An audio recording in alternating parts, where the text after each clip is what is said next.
Hey, pilots! Welcome to another exciting episode of War Robots Domination, a series of helpful gameplay tutorials designed to help highlight the tactics and strategies that I use to help tip the scales in my favorite game, War Robots.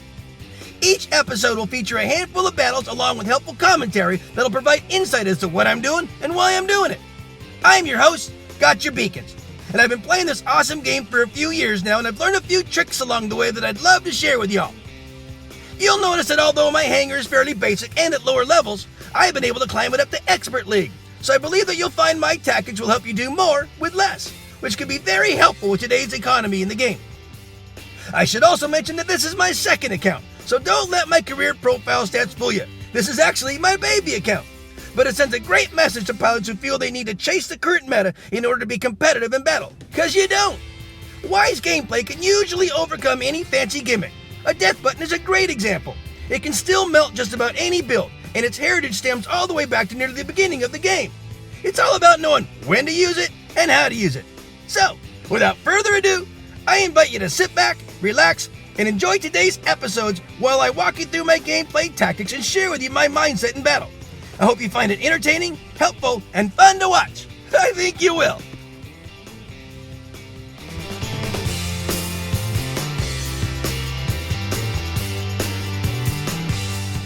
I'm gonna call this battle Adamant Ant, and I'll explain why as we go along here, guys. Enjoy my friends in the background and status as they play their awesome song Theta. I'll put a link to their website on the description of this episode. Alright guys, so this is Springfield. I put my open map deck in here. This is Major Pain. He's my beautiful Zeus Fury. He's one of my originals, still in my account, and I love him to death. I tell you what, Major Pain with the Zeus Fury has always been a good one for me. Now, I run a one in my original account as well. Though I got my Zeus's up to level 12, Mark II 12. The bot I think is at 10 right now, but I don't mech out too often with him. I got some good sweet spots. This is a good map for him. I always open up with Major Pain. He's a conservative way to open up. It allows me to protect things, see what's going on. Now, I can see that I'm in with a bunch of champs, and you know that's given because I'm in champions now. This account has climbed up champions, and I'm up against some pretty high level players, and I'm not going to last too long. And there goes Sir Nightmare. Well, this is Diablo. Diablo is my little Loki. And if you haven't seen my videos before, you'll see that he comes out a lot. Now look at this. He just got chunked way down, didn't he? Look at the time. We still got a lot of time left in this battle. How's he even going to survive? Well, there's something special about Diablo. You guys ought to know this. You know, not only is he one of my favorite bots, but I certainly do have him leveled up a little bit, you know. He is only at level 6 on the levels, on the bot level, and level 9 on the weapons, which I hardly ever use, but I got some pretty good skills on him. I got Mechanic and Raider Mechanic. You see how he's always repairing himself? So I got the Mechanic and the Raider Mechanic on him, so he's staying healthy. I also got Roadhog and Adamant Roadhog. Roadhog makes him a little faster, and then Adamant Roadhog makes him super fast when the Reds have 3 beacons or more. So it's perfect for a capper. That's exactly what Diablo is. He does a lot of different things, but what he's really good at is running fast and grabbing beacons faster than just about anything else on the battlefield. He's not so good to open up with because when you open up, the Reds are looking for someone to engage with, and if they see a Loki running around, they're going to snuff you out before you start causing problems. But if you can wait a little bit and deploy your Loki a little bit later in the game when all the Reds are tied up with all your mates, it's a little bit easier. I'm still going to get tagged every once in a while, but look at this. Now we're several minutes later. And look at Diablo, still running around, capping beacons. Because of that stealth, yes, there are some bots out there that can tag me, but if you know how to look out for them, you know who your enemies are. Basically, you want to avoid leeches, you want to avoid phantoms that have weaponry that can shoot. If they've got lockdown weapons, you don't have to worry about it. But, you know, the cryos, the rhymes, you know, anything that can shoot out, obviously shotguns, which would be your gusts and your storms and, and your halos and your coronas, anything like that hangs low, can certainly chip away at you. So as long as I am avoiding, bots that can do that, and I avoid those Mings, not Mings, but the AJs, with the Yang Li on them, I gotta do that too. But look at this. As long as I am mindful about my routing and who I'm avoiding, or if I'm gonna go by someone, make sure that they're engaged with one of my mates, because more than likely, they're going to be shooting at my mates rather than me, because although I'm a little bit of a threat, they have to protect themselves from dying. So as long as I'm kind of watching where I go, that's how you'd run a Loki. And this little adamant ant will just keep going and going and going. And actually, when the Reds grab a third beacon, it actually helps me go a little bit faster. So I've been able to keep the beacons on our side on a regular basis. And although it looked like I was just about dead just a little while ago, I'm still at it. Diablo loves this. Now, we've just about got this game won. What I should be doing is running back over there to the silos, because there's no threats over there. And I thought I'd just go ahead and get in this guy's face, because you can see the panicometer. We got this one won, and although I'm going to go ahead and die right now, I shouldn't have done that, but that's okay. You know, Diablo did his job, and it won't matter if I get picked away right now. I'm going to get picked away. Look at that. They got a Ming hovering right on over our spawn point, chipping us away. We're getting mech'd out. But not soon enough, buddy. Sorry. The game is ours. Because my little adamant ant was around making sure that things stayed blue for us. And you know what? That's all you got to do. You don't have to kill them all. If you can't kill them all because you got low-level weapons or low-level bots, or if you just get thrown in over your head, don't worry about killing them all. Just focus on the beacons, go after the uncontested one, and be adamant out there as you're doing it, guys. Great pilots on both sides. If you see your name, thanks for the game. Peace out. I'm going to call this battle photo finish. And boy, he did not want to go nowhere, guys. Enjoy my friends in the background and status as they play their awesome song, November. One of my favorite songs. Hey, this is Rome, as you know. And I'm putting in my closed map deck in here. These are all more nimble, faster knife fighter type builds. You know, this account with these level 6 spots and level 9 weapons is doing a lot better than I ever thought it would. I really thought I was going to get around, you know, diamonds and maybe experts, and gosh, then it kind of got into masters, and next thing I know, this thing is in champions. Now, I keep these levels at level 6 for a reason. This is my baby account. I'm only making these videos to help y'all understand what tactics can take you in the game. It's not about necessarily firepower. Firepower is great, but it's also expensive. And I think, you know, matchmaking will intentionally put you in against, you know, pilots that are much higher, you know, level than you are, even when you are on the right lane, on the right rank, only because on the right league and all, because it just does that. And so it gets frustrating. So I make these videos to show you, hey, guess what? I'm doing it to myself. This is self-inflicted. It's a self-inflicted underpowerment. But you know what? Look at me. It's gone into you know, into champions, and you know, it's not because I'm a great brawler. I'm a horrible brawler. I'll say this all over again, over and over. I can't brawl, guys. This is not really what I'm good at. But what I teach you guys how to do is always put pressure where you can without meching out. You can't cap or kill when you're dead, so stay alive. I teach you how to be a beacon manager in these videos too. Not worry so much about combat, but going after that next beacon. Try to turn it blue, try to keep it blue, try to lure reds away from turning it, you know, red.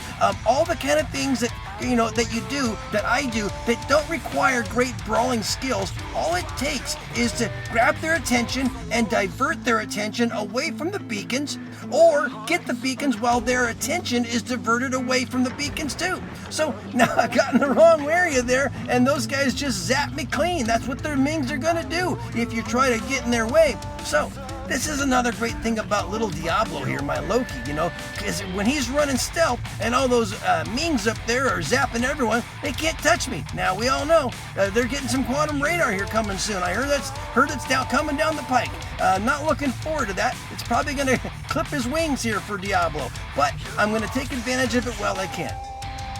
So what have I been doing? I've been doing nothing but going after beacons. I don't try to do a lot of combat. If I find myself face to face with someone, I'll try to do something. Now, the reason I turned around is because I saw someone spawning in over there, and I thought it might have been an Arthur, and I thought he'd, you know, give me that fart and you know, and block me down. So I think, well, you know what? I'm always going for the uncontested beacon. So I looked around. I saw some beacons that weren't being challenged. There wasn't any reds around them, so that's where I'm going. I noticed a red Loki was zipping around too. Hopefully one of my guys catches up to him. Lokis are not impervious to damage. You gotta be mindful of who can damage you, and that would be an Arthur or a Kid if you get too close to him, obviously. Hey, there's a Loki. He can get me too. But right now, he's doing his thing. I'm gonna do my thing. As long as we're both running solid, I think I can keep up with him, and that's all I'm gonna try to do. Now, I always tell you guys, if you're gonna be a beacon manager, you gotta keep an eye on the panicometer. That's that one at the top there. That's all that stuff up there. The beacon count, the beacon bar, the timer, all that stuff. When you start getting under 3 minutes like we are, this is called the time warp time. It's when that's when the panicometer, the beacon bar starts to move a lot faster. So I'm really gonna have to worry. So the reason I didn't stop there is because I had a mate going right into center. Only takes one to cap, guys, and you need to divide and conquer. You need to spread your resources out. Don't sit there and try to cap a beacon that your mate's already sitting on. Keep going. Go for the next one, guys. You do not have 1 second to wait. Now there's an AJ with a Yang Li on him, or he's just got a quantum radar. I managed to route myself in such a way that he didn't quite get me down. Now I'm not done yet, and he's probably going to come after me. I was hoping that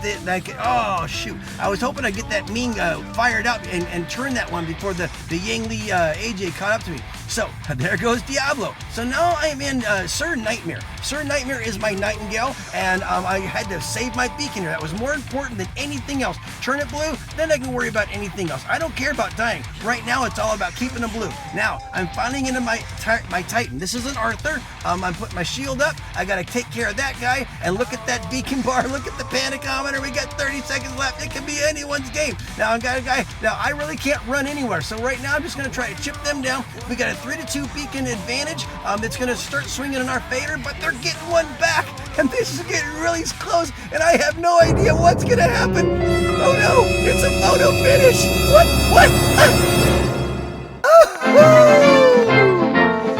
Oh man, I don't like it when they get back close, but it sure does make it for a whole lot of fun. Woo-hoo. Well, staying on top of the beacons, guys, is what helped us win that battle. That's why I do it. When I'm in against a much higher firepower, I can't take anyone on. But as long as I'm mindful of the beacons, and that's what I was doing that whole time, that helps us stay on top of things, helps us stay ahead of the game, and at the end of the game, helps us have the nice green banner. Great pouts on both sides. If you see your name, thanks for the game. Peace out. I'm going to call this battle, Don't Stop Rushing. You're definitely going to see why as we go through this game here, guys. Enjoy my friends in the background when their awesome song, War.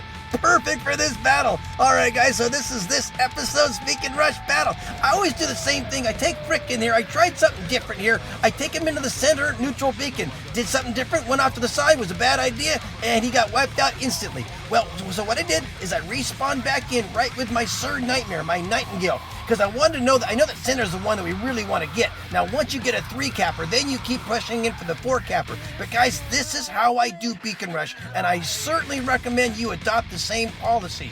What you gotta do is rush forward and lean into the pain, I say. Now, he got burned through, and I saw my mates weren't doing it really good, but they were starting to come back. So what I thought I'd do is pull a little pressure away, or maybe apply some pressure. If I can get this one, oh, shoot, someone got it instead, so that's okay, because that's a Ravana. He's gonna come after me. He knows he can get me.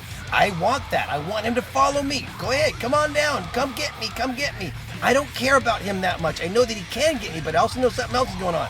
I got a bunch of mates on the battlefield, and they're going to finally get engaged. And when he does that, now I can get this guy. Look at the panicometer. We had a 5-capper for a split second, but that's okay. It means that we're starting to win this war already. But that's why you push so hard at the beginning, guys. You lean into it, because what happens is as you die, you spawn in closer. You're not spawning in the way back. So that's why you want to keep pressing forward and getting these neutral beacons, and then start inching toward their home spawn area. What I did with a Diablo here is I went right back to their home spawn area to basically open up a portal. Maybe some of my men will come into the backside here and start putting a little squeeze on them, kind of a squeeze play. Get them from the backside, get them from the front side, and they're squeezed in the middle there. So this is another way of doing it. We got a 4-capper right now. It's almost done. You guys never stop rushing. And when you're playing Beacon Rush, always keep rushing in. You saw my first couple of bots weren't doing so good. Frick didn't do so good, and neither did Sir Nightmare, but it didn't really matter, because as long as you keep pushing and putting pressure pressure upon pressure upon pressure, you don't have to worry about meching out. The game doesn't last that long. And with 5 able bots, you're going to do really, really well. Never sit back on Beacon Rush. You see some zeros on the other side? That's why they lost, guys. You never stop pressing on Beacon Rush. You always keep rushing in. You always keep grabbing that beacon and keep pressing toward the next one in and try to create that containment zone. If you see your name, thanks for the game. Peace out, guys. Well, friends, that just about wraps it up for another episode. Thanks so much for watching. I hope you enjoyed what you saw and were able to take something you learned and use it in battle. I add content to my YouTube channel on a regular basis, so if you like what you see, please tap on the subscription button and then tap the bell to be notified when new episodes are released. Or just click on an old episode and maybe catch another tip that'll help you up your game. Also, Discord is a great way to connect with other amazing pilots, keep up on the latest news, and learn more ways to improve your gaming experience. Without question, one of the best Discord servers out there is War Robot's Master Pilots. Managed by some of the best pilots in the game today, it features a robust list of informational, tutorial, and informative channels to cover anything and everything related to this awesome game. So definitely take a moment to click on the link in the description of this episode and check them out. Finally, my goal is to provide you all with entertaining and helpful information that'll help reduce the frustration and increase the fun. So, if you feel these videos are helping you, please share them with a friend, someone you think might benefit from them. Well, that's about it for today, guys. As always, keep them blue out there, and I hope to see you on the battlefield. Just make sure you're having fun, because if you're not, you're doing it wrong. I love you all for your support. Play well. Peace out.